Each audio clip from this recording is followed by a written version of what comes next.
Traçar um histórico sobre a máscara Guy Fawkes talvez tenha se tornado inútil. Inútil não porque não leve a lugar nenhum, mas porque provavelmente levaria a lugares demais. Da biografia do próprio Guy Fawkes, preso como terrorista no dia 5 de novembro de 1605, ao ser encontrado nos porões do parlamento inglês acompanhado de quase 30 barris cheios de pólvora, ao gibi, que não é exatamente apenas um gibi, V de Vingança. Publicada originalmente ao longo da década de 80, a ficção de autoria do controvertido escritor inglês Alan Moore é ambientada num futuro distópico em que um partido fascista domina a Inglaterra, e V, um anarquista revolucionário vestido com uma máscara de Guy Fawkes, cumpre um papel que certamente poderia ser o de um herói de história em quadrinhos. Da cientologia, uma invenção de um tal L. Ron Hubbard do início da década de 50, que em seguida se tornaria uma religião notória por ter o ator Tom Cruise entre os fiéis de sua igreja, aos protestos realizados contra as atividades cada vez mais conhecidas e controversas da cientologia pelo grupo auto-intitulado Anonymous. Do filme, adaptado dos quadrinhos muito ao contragosto de Alan Moore, pelos famosos ex-irmãos e atuais irmão e irmã Wachowski, os mesmos de Matrix, que, se poderia argumentar, também é um filme de cunho religioso, ao aparecimento do relativamente pouco conhecido website de discussão 4chan, de onde, pode-se dizer também, saiu a base, pelo menos semântica, daquilo que veio a ser conhecido como Anonymous.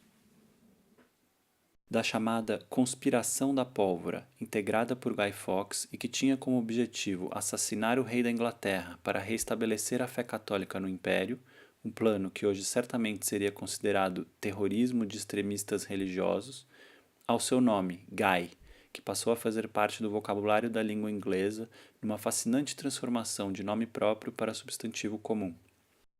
Dos seus espetaculares julgamento e execução à instituição, já em 1606, de comemorações populares obrigatórias pelo fracasso da conspiração contra a vida do rei, comemorações que são realizadas até hoje nas chamadas Noites de Fogueira, todo dia 5 de novembro, tanto na Inglaterra quanto outros países do Reino Unido. Da popularização do uso da máscara nos inimaginavelmente mediatizados protestos ocorridos ao longo de 2011 e anos subsequentes, a como esse uso tem sido, como não poderia deixar de ser, crescentemente cooptado e modificado para servir todo tipo de causa imaginável.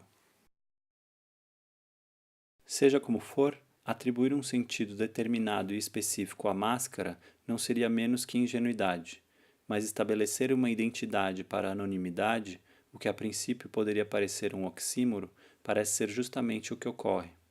Oxímoro que reside no que se pode entender como uma tentativa, talvez até pelo Anonymous ou ainda Alan Moore, de se delimitar uma espécie de identidade inequívoca para o que, por definição, não se pode identificar.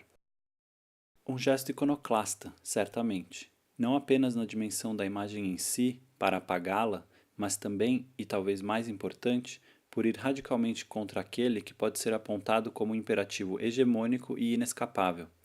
Na era das individualidades autoafirmadas e construídas, das contas, perfis e usuários abarrotados de informação sobre e, claro, quase totalmente providas voluntariamente por seus donos, toda tentativa de escapar da corrida desenfreada pela identificação, catalogação e organização generalizadas torna-se um enorme problema.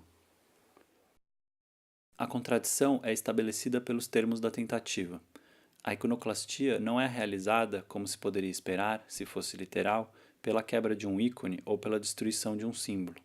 Pelo contrário, ela ocorre por uma espécie de adição. Por mais que contra a imagem de cada indivíduo, a imagem da identidade facial de cada um, a substituição não é por seu oposto, por uma negação simples, mas sim por uma máscara, uma outra imagem. Desde a invenção, ou melhor, desde a massificação da internet, tornou-se ainda mais evidente e necessário reenquadrar os procedimentos de iconoclastia. Tornou-se inescapável que não é mais possível destruir uma imagem, já que qualquer imagem sobrevive, sempre.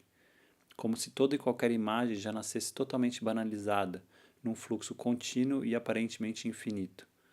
Mas, ao mesmo tempo, nascesse também muito mais forte, porque pode ser invocada instantaneamente, como se pudesse estar sempre presente. E mais, do arquivo de todas as imagens do passado, A todo tempo podem ser arrastadas novas, velhas imagens, para que passem também a ter esse fatal destino. As imagens já não pertencem exclusivamente ao domínio da realidade tradicional, tornam-se assim, prática e concretamente, indestrutíveis. As imagens existem mais numa espécie de virtual puro do que na própria realidade, e virtual num sentido fraco, já que o virtual já passou a ser encarado, justamente por isso, como realidade. Trata-se então de um processo de reificação dessas imagens virtuais.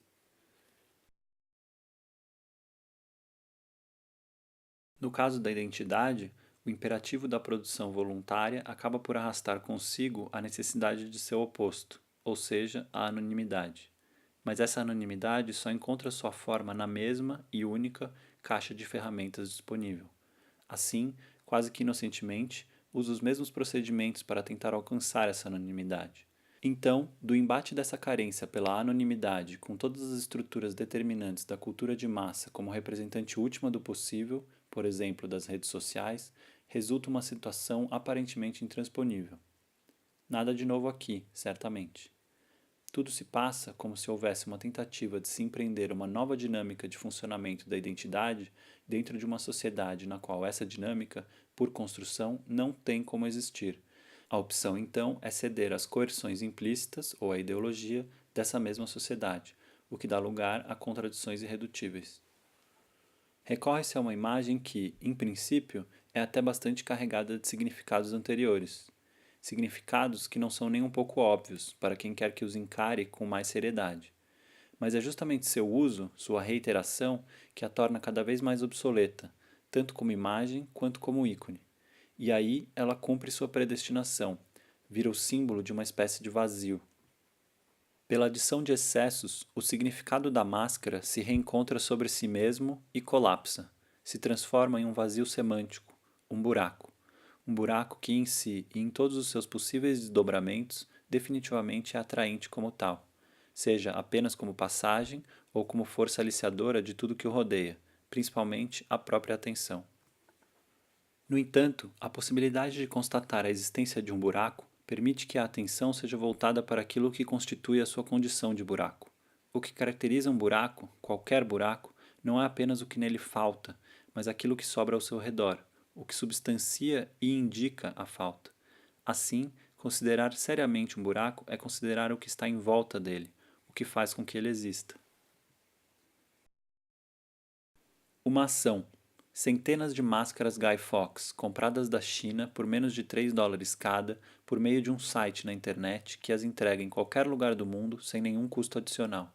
Produzidas também na China e distribuídas diretamente de lá, pelo correio, em envelopes que contêm, além de traços dessa proveniência, apenas a indicação de um site, de volta à internet, no qual pode-se assistir a este vídeo.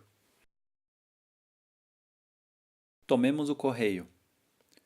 O correio já foi, em algum momento, um veículo primordial de transmissão e troca de informações.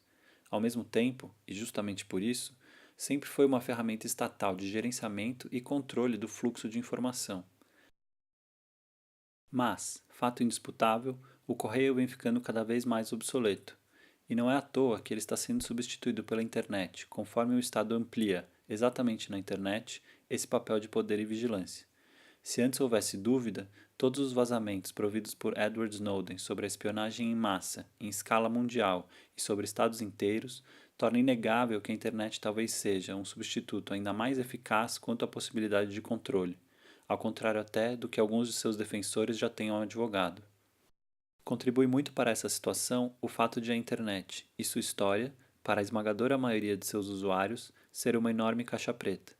Um sem fim de termos técnicos que cada vez mais apenas uma elite entende, certamente facilita que se atribua à internet todo tipo de fábula publicitária imaginável, principalmente a favorita, já há muito tempo, a da comunicação livre, da liberdade.